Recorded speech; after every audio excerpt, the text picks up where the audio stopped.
LGBTQ, that means lesbian, gay, bisexual, transgender, and questioning. There's the lesbian, gay, bisexual, and transgender, and that's been a big, you know that you fall into one of these areas of the group.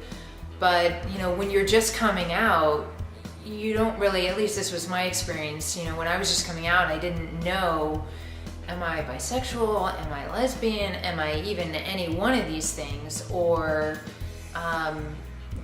which bucket do I fall under? And so that's where the Q comes in of, you know, really questioning who am I? My experience coming out was a long process. I remember when I was 8 years old, I remember missing the girl next door when we moved away versus the boy down the street that my mom wanted me to marry. You know, so there's little things like that, and then I always had crushes on girls in junior high and high school, and, you know, I always ended up conforming and, you know, having boyfriends and moving on. And I was in a relationship with a man and found out that he wanted to propose to me, and that's when I thought, oh, I feel like I'm just living this lie. I can't do this anymore, and really opted to explore myself and who I am. So from that point, it got to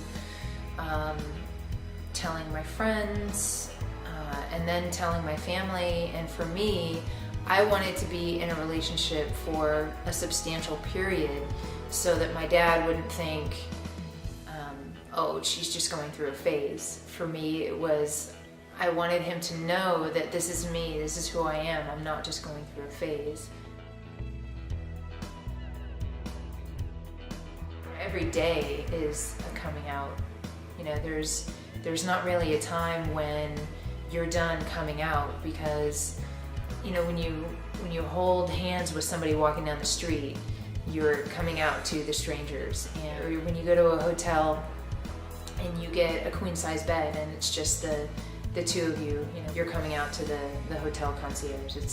There's a lot of places that require, or not necessarily require, but, you know, where we end up coming out that's different from the standard what everybody thinks is coming out to your friends and, you know, telling people, hey, I'm gay. And, you know, it really wasn't like that for me. It was just, this is who I am.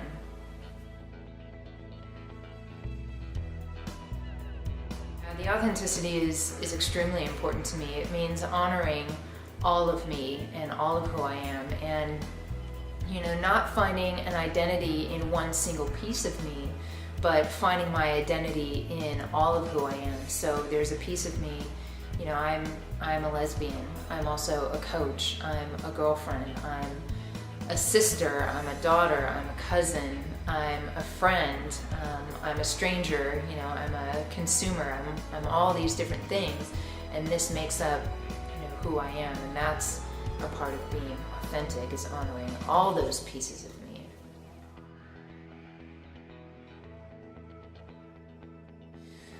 Oh, what my impact is on the community. I'd love to do a poll and find that out. You know, at this point, what I'm doing with the community is I work with several clients who are gay and lesbian right now.